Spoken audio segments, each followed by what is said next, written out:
की हौसले का मुजाहिरा किया, इसलिए कि उनके पास ना कोई दिफाई सिस्टम था और न लड़ने का बहुत ज़्यादा साजो सामान था। और फ़लस्तीनी बच्चों ने उसका सेलिब्रेशन भी बहुत अजीब अंदाज में किया है। मामला ये है कि जिस मकसद के हुसूल के लिए इसराइल ने जंग भड़काई थी उन्हें वो हासिल नहीं हो सका, क्योंकि उनके जो रब्बी थे यानी जो आलिम थे वो मुसलसल अपनी हुकूमत पे ये दबाव डाल रहे थे, आवाम के ज़रिए आवाम में तकरीर करके ये जोश दिला रहे थे कि किसी भी तरीके से मस्जिद अक़सा को मुनहदिम किया जाए और जो मसीह दज्जाल की आमद की एक निशानी है और हमारा जो मसाया है वो आए और हम दुनिया पर राज करें और हैकल सुलेमानी बनाएं। लेकिन ऐसा हो नहीं सका।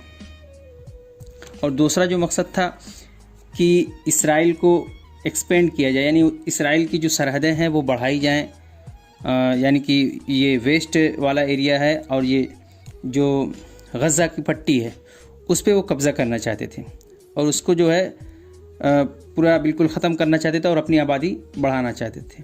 मसलन ये जो शेख जर्रा का इलाका है वहाँ भी उन्होंने एक अपना कानून पास किया था, आर्डर इसराइल की सुप्रीम कोर्ट ने दिया था कि ये जो है 150 साल पहले अरबों ने यहूदियों को बेचा है, इसलिए हम उसको वापस लेंगे और इनको ये किराएदार हैं, या तो ये किराया दें या तो खाली करें। लेकिन ऐसा हो नहीं पाया है, फिर भी इन्होंने नुकसान पहुंचाया और कुछ जगहें इन्होंने कब्ज़ा भी कर ली है, लेकिन बिल्कुल बहुत मुख्तसर ऐसी जगहें हैं।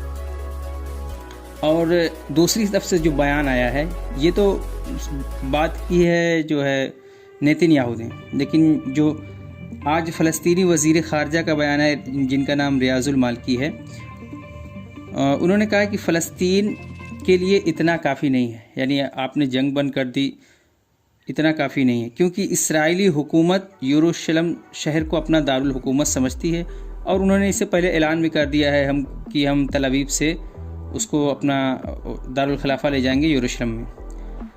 और मस्जिद अक़सा के इर्द गिर्द फोर्सें जमा कर रखी है, पूरा जो फोर्स लगा रखी थी और इन्होंने रमज़ान के मौके पर फोर्सें घुसी थी मस्जिद में और वहीं से ये पूरा वाक़या शुरू हुआ था। फोर्सों ने हमला किया तरावी के वक्त मुसलमानों पे, जिसकी वजह से ये मामला तूल बढ़ा और जो है हमास ने राकेट दागना शुरू किया। इससे इसराइल को पीछे हटना होगा, ये कहा है वज़ीर ख़ारजा रियाजुल मालकी ने फ़लस्तीन की जो है। और इस पूरी जंग में 230 फ़लस्तीनी मुस्लिम शहीद हुए हैं और इसमें बच्चों और औरतों की तादाद ज़्यादा है और तकरीबन 1700 ज़ख्मी हैं। और इसमें इस पूरे 11-12 दिनों में जो सबसे अहम चीज़ हुई है वो ये कि अमेरिका जो ऐसे मौके पर इसराइल का साथ देता रहा है और दे रहा है, उसने $735 मिलियन असलहे की जो इमदाद थी इसराइल को देनी थी वो रोक दी है। और कुछ लोगों का मानना है कि इसी की वजह से इसराइल ने ड्रामाई शक्ल में जंग बंदी का ऐलान कर दिया है और कोई भरोसा नहीं किया जा सकता कि ये दोबारा जंग शुरू नहीं करेगा। लेकिन अमेरिका के ऊपर इतना दबाव आ रहा था, इतना एहतजाज हो रहा था और ख़ास तौर से उनके यहाँ जो पार्टियां हैं, दूसरी सियासी पार्टियां, उनका भी दबाव था कि ये ऐड नहीं देनी चाहिए उनको और आवाम का भी दबाव था। तो हो सकता है एक वजह वो है और दूसरी वजह मैं आपको भी बताऊंगा। और यही नहीं बल्कि जो बाइडेन को इसराइल को धमकी देनी पड़ी है, यानी 2-3 बार जो है इससे नेतन्याहू से बात हुई है, इनकी ये चौथी कॉल हुई है। 3 कॉल में उन्होंने अमेरिका की भी बात को रिजेक्ट कर दिया, लेकिन चौथी कॉल में उन्होंने जंगबंदी का ऐलान किया। ये जो इस अमेरिका ने, जो बाइडेन ने जो बयान दिया, उसने कहा कि इसराइल ने अपनी फ़ौजी हमले बढ़ाकर दोनों ममालिक के दरमियान यानी अमेरिका और इसराइल के दरमियान अफरा तफरी पैदा करने का काम कर रहे हैं। और अमेरिका में जो इसराइली हामी हैं उनको मायूसी का निशाना बना रहे हैं। और अमेरिका का जो दूसरा सबसे अहम बयान आया उसने कहा है कि अमेरिका जो है गज़ा की तामीर नौ पर गौर कर रहा है, यानी जो गज़ा में नुकसान हुआ है उसकी भरपाई करने की कोशिश कर रहा है, मगर उसके साथ शर्तें शामिल की। उसने कहा है कि अगर हम इमदाद तो करेंगे लेकिन हमास के राकेटों और हथियारों पर कब्ज़ा करना होगा, यानी हम उस पर कब्ज़ा करेंगे और अगर हमारी इमदाद उस पर कब्ज़ा कर सकती है, और उसके लिए हम अरबों डॉलर यानी मिलियन और बिलियन खर्च करेंगे। इनकी वही पुरानी जो रवैया है, वही पुराना तरीका, यानी अपने मोहरे को लाके बैठाना, और ऐसे ग्रुप जिससे इसराइल और अमेरिका को तो कोई ख़तरा नहीं है, लेकिन इसराइल को ख़तरा है, उसको किसी भी तरीके से ख़त्म करना। जिस तरह उन्होंने तालिबान के साथ किया, घुस गए अफ़गानिस्तान में दुनिया भर का ड्रामा बना के। इनकी अगर हिम्मत है तो ज़रा ये जो है इसराइल को इस तरह की बातें कह के दिखा दें कि हम आपका एटमी प्लांट जो है ले लेंगे या हम कब्ज़ा कर लेंगे।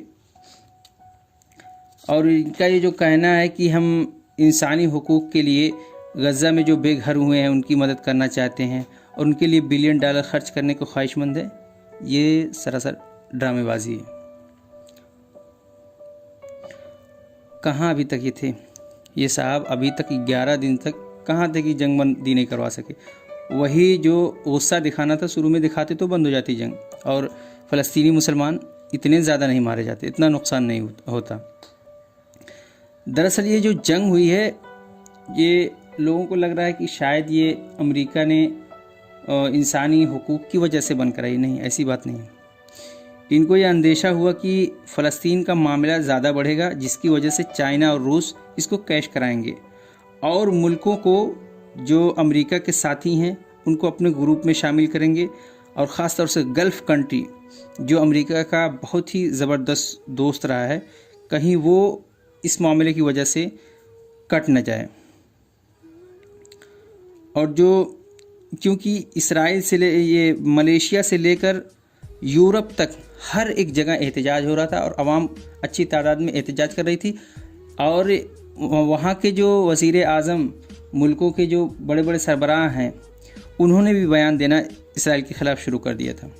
मलेशिया और कई मुस्लिम मुल्कों ने तो यहाँ तक कह दिया था कि बस उसके ऊपर हमला करो, और पाकिस्तान का भी कल बयान आया कि बस काफ़ी हो गया, बहुत हो गया, जो हो चुका है, अब जो है हम चुप नहीं बैठने वाले। और सबसे ज़्यादा जो अहम किरदार अदा किया है उसमें रूस और चाइना ने भी दबाव डाला, और रूस ने कल रूस के वज़ीर ख़ारजा ने मुलाकात की है वज़ीर ख़ारजा अमेरिका के वज़ीर ख़ारजा एंटोनी ब्लिंकन से। कहाँ? आइसलैंड में। ब्लिंकन ने कहा रूस से कि जो है बाइडन आपके साथ यानी रूस के साथ मुस्तहकम ताल्लुकात करना चाहते हैं और उसके ख्वाहिशमंद है। तो उसके जवाब में वज़ीर ख़ारजा जो रूस के हैं उन्होंने कहा कि